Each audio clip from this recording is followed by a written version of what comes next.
Okay, it's April 18th, 2022. I will post in the date so everybody doesn't think I'm fibbing.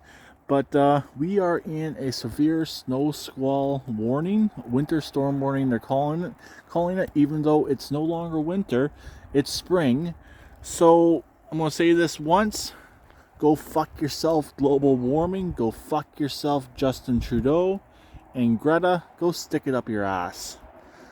We're not supposed to be getting snow this time of year. People have actually been out cutting grass already, and we're getting snow.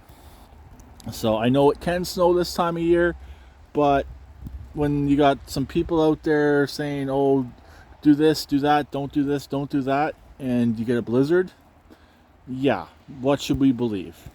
So that's pretty much it. So I'll talk to them later. Please keep it redneck like always, and please subscribe and comment.